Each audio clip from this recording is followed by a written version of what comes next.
आपका प्रोडक्ट खराब है, तो क्या सेल होगी वहां? आपको मोरल डाउन हो गया कि नहीं होगा? आपके बच्चे का एनुअल फंक्शन पे गए हैं आप कभी?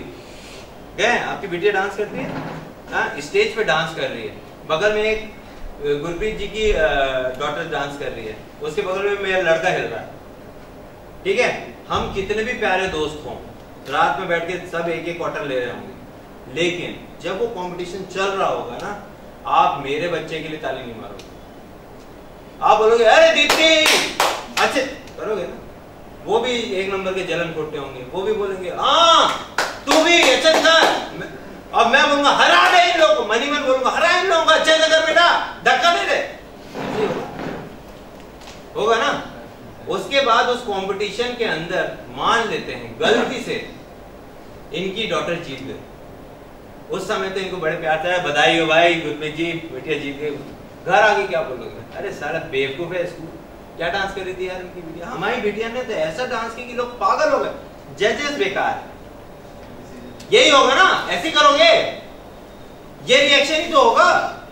ये क्यों होगा? इसलिए होगा क्योंकि मैंने जो एक्सपेक्टेशन के साथ वो प्रोडक्ट को वहां सामने देख रहा था, वो एक्सपेक्टेशन पूरी नहीं हुई, तो मुझे अपनी क्वालिटी के ऊपर पहले भरोसा करना पड़ेगा कि क्या मेरा बच्चा उस कंपटीशन के लायक है, वो डिसाइड करने का हक है, राइट?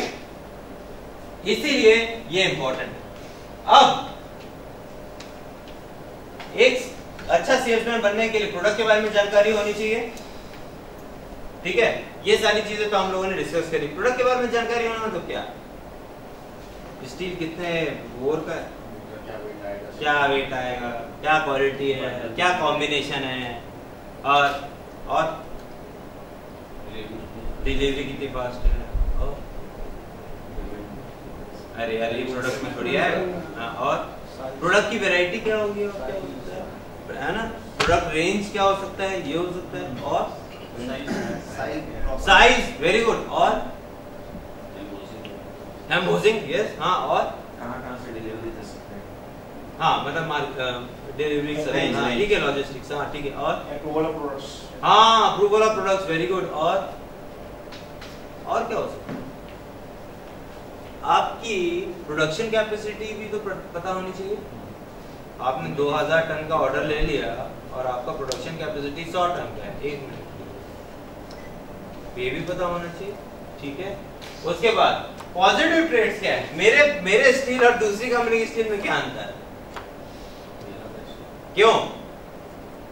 क्योंकि मैं उसमें हीरे लगा के देता हूं, तो हाँ, क्योंकि मैं उसको बेचता हूं, वेरी गुड, ये होना तो चाहिए, लेकिन इसके साथ एक चीज होना और जरूरी है, मैं उसको क्यों बेचता हूं?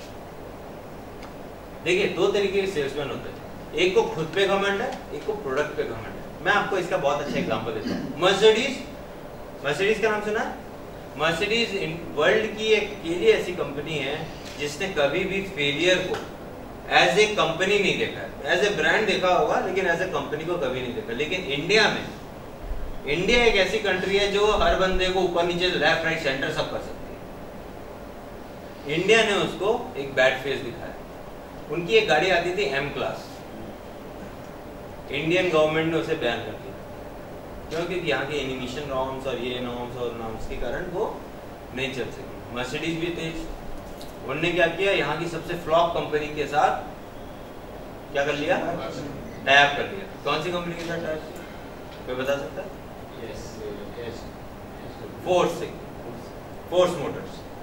और क्या टाइप किया कि मेरा जो फ्लॉप इंजन है उसी इंजन के साथ तुम एक गाड़ी लॉन्च कर लो। आपको याद है फोर्स की गाड़ी आई थी, फोर्स 1, अमिताभ बच्चन का ऐड आता था। नहीं, बहुत बड़ी थी, ठीक है, एसयूवी थी, एसयूवी। पूरे इंडिया में वो कितनी बिकी है पता है आपको? 82, और प्रोडक्शन बंद हो गया, वो भी फ्लॉप। पूरे रायपुर में एक है व्हाइट कलर की, एक है, ठीक है, वो सिर्फ इसलिए सुपरहिट हो रही, मतलब स्टार्टिंग में क्यों बिकी, क्योंकि अमिताभ बच्चन उसका ऐड कर रहे थे। और उसको चला कौन सा इंजन था जो फ्लॉप था? मर्सिडीज। ये एक तरीके की सेल्स है जिसको एडजस्टमेंट सेल्स बोलते हैं, जो मैं आपको बता रहा हूँ पॉजिटिव ट्रेड में। गाड़ी फ्लॉप हो गई तो उसने क्या किया, अपने प्रोडक्ट का, उस प्रोडक्ट का सबसे अच्छा प्लस पॉइंट है इंजन, पॉजिटिव ट्रेड हो गया, उसको मार्केट में दोबारा लॉन्च कर दिया। फिएट सबसे फ्लॉप गाड़ी इंडिया की, प्रीमियर पद्मिनी आती थी, हमारे माँ बाप चलाते थे, उसके अंदर इंजन किसका था, फिएट। 118 आती थी, उसके अंदर इंजन किसका था, फिएट। स्विफ्ट डिजायर किसका इंजन है, फिएट। लीनिया किसका इंजन है, फिएट। इंडिका विस्टा किसका इंजन है, फिएट। और कौन सी गाड़ी लो, और जिसका भी नाम ले लो, बीट नहीं, तो उसकी शेवलेट की सेल एक गाड़ी आती है, उसमें किसका इंजन है, फिएट। तो 99.9% इंडिया की जो सक्सेस गाड़ी है, ब्रेजा, सियाज, इसमें खुद का मारुति सुजुकी का इंजन थोड़ी है भाई, इंजन तो फिएट का है। उनने क्या किया, मेरे फ्लॉप आइटम्स में से जो पॉजिटिव पॉइंट है मैं उसको मार्केटिंग कर दूंगा। उसका सबसे पॉजिटिव पॉइंट क्या था, इंजन। उसने ऐसी मार्केटिंग की कि आज के दिन इंडिया में without selling A car, fiat is the most profitable company. एक कार नहीं बेचता, जो स्टॉक है वही खत्म कर रहा है कुंटों का।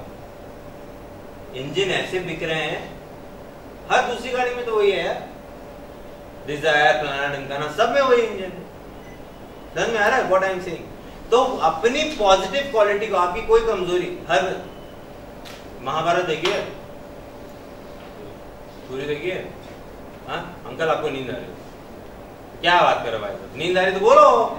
हाँ, we need a 5 minutes break, yes है ना sir, give me 1 minute. Okay fine. Mahabharat देखिए अंकल आपने, यस। हाँ सर, लक्ष्मण कौन था, रुक यार, अच्छा रामायण में था, तो कौन था सर, राम का भाई था। और सर भीम कौन था, राम का, हाँ मतलब आपकी नींद उड़ गई, अब बताइए। हाँ, तो भीम और दुर्योधन में ताकतवर कौन था, दुर्योधन ही ताकतवर था। टेक्निकली ही इज राइट, क्योंकि दुर्योधन को एक वरदान था कि वो कभी भी थकेगा नहीं। उसको यही एक सबसे बड़ा वरदान था जो किसी के पास नहीं था, कि वो कभी भी लड़ते समय थकेगा नहीं, जो एक बहुत बड़ी बात है ना। लेकिन युद्ध कौन जीता, द्रौपदी जीती ना सर,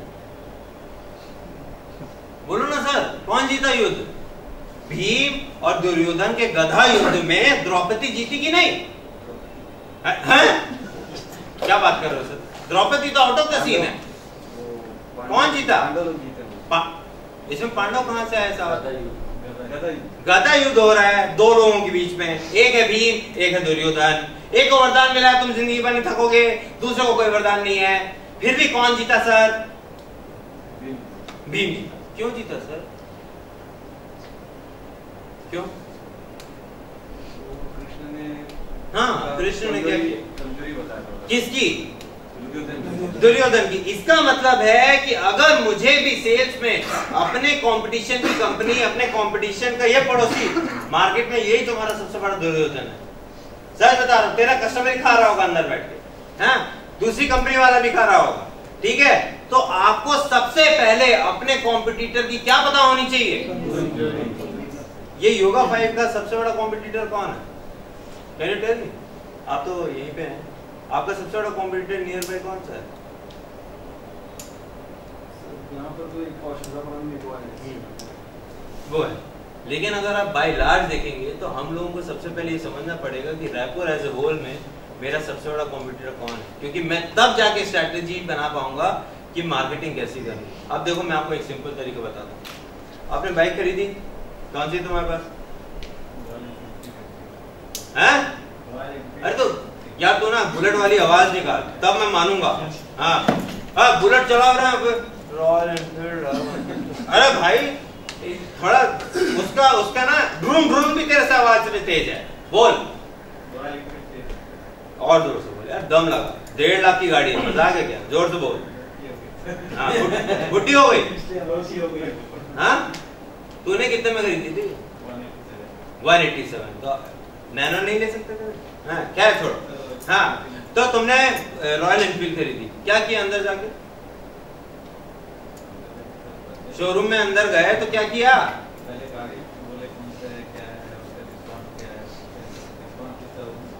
इस हाँ, और उसमें क्या करोगे, फाइनेंस में क्या होगा, ये सारी चीज की, क्योंकि तुम मन बना के गए, हाँ क्योंकि तुम मन बना के गए हुए थे कि मुझे लेना है, बराबर है। अब यहीं पर वो एक बैठा हुआ R15 वाला, वो देखो पीछे एलेक्स, R15 भी जिस समय आई थी तो 1,10,15,000 है ना, 1,15,000। तो R15 नई है, नए जमाने की है, लुक है, भागती है, फलाना है, ढिमकाना है।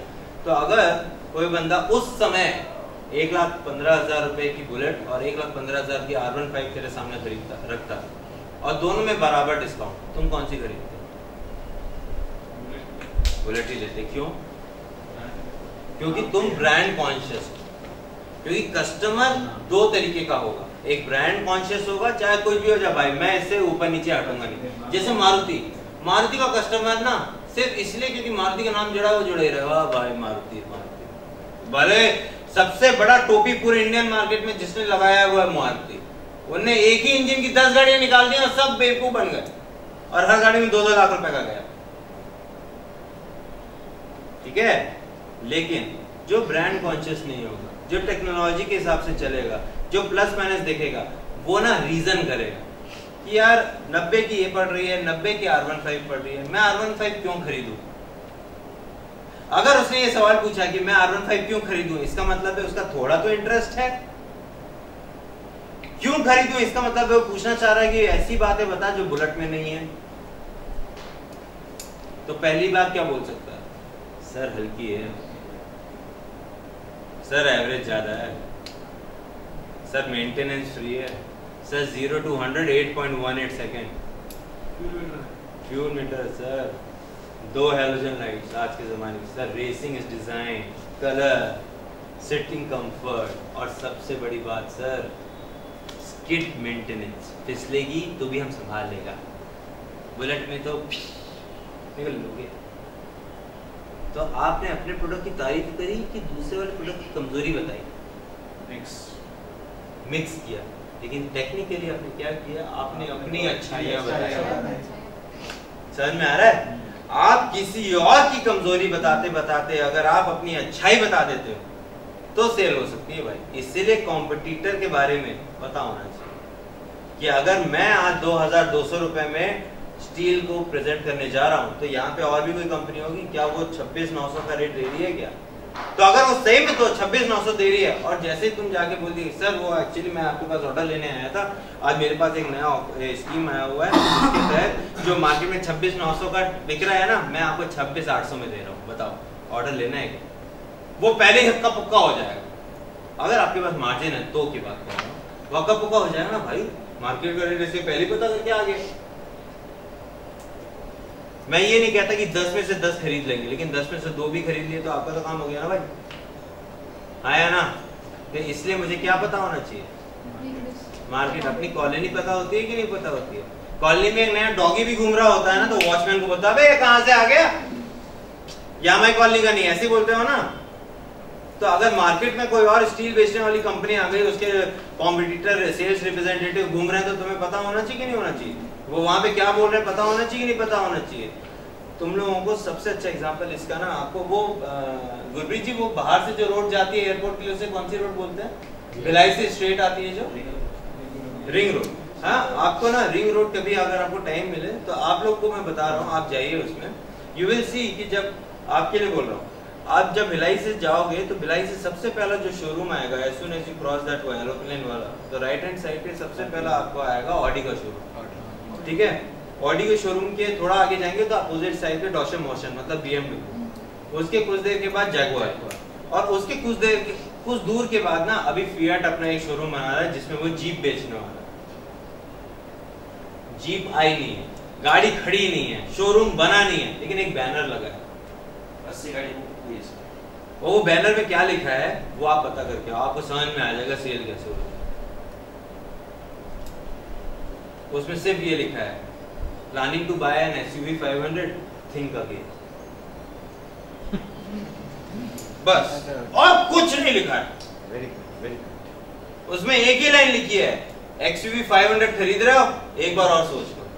अब इसके अंदर जिज्ञासा है, क्यूरियोसिटी है, और इशारा भी है कि भाई साहब 16 लाख की XUV 500 ले रहे हो तो भाई साहब 16 में ही शायद जीप आने वाली। अब मॉडल नहीं लिखा है, इसका मतलब है कि अगर उसका बेस मॉडल 9,99,000 का है तो जीप में भी कुछ ना कुछ तो 10 के आसपास है, तो वर्थ है वेटिंग। समझ में आ रहा है आपको? और यही मरे में ही इज राइट, 80 गाड़ियां बुक हो गई सिर्फ रायपुर में, सिर्फ बैनर। गाड़ी देखी नहीं, गाड़ी है नहीं, डेमो नहीं है, डेमो नहीं है, बैठे नहीं हो, टीवी में एक ऐड आया है, सिर्फ एक टीजर ऐड नहीं, हाँ, टीजर वो मिलिंद सोमन वाला, बस और कुछ। समझ में आ रहा है? वो सेल कैसे कर रहा है? कमजोरी बता रहे हैं। क्यों? क्योंकि XUV 500 के लिए जो सबसे ज्यादा पूरे मार्केट में फैला गया है वो ये फैला गया है कि वो बहुत महंगी है। जो वर्थ है, मतलब जिस लायक वो गाड़ी है उसके हिसाब से वो पैसा ज्यादा लेती है। 16.5 लाख का टॉप मॉडल है यार, 16.5 लाख में 5 लाख और मिलाएगा तो इसका फॉर्च्यूनर खड़ा होगा। समझ बात? हाँ, समझ में आ रहा है? तो वो कमजोरी से खेल रहे हैं, यही मुझे और आपको करना है। आप 5 मिनट में आप जो कर सकते हो कर लो और वापस आ जाओ। अच्छा, बाहर तक छोड़ने चलो, आइए। अच्छा ठीक हो गया, 5 मिनट का ब्रेक ले लीजिए।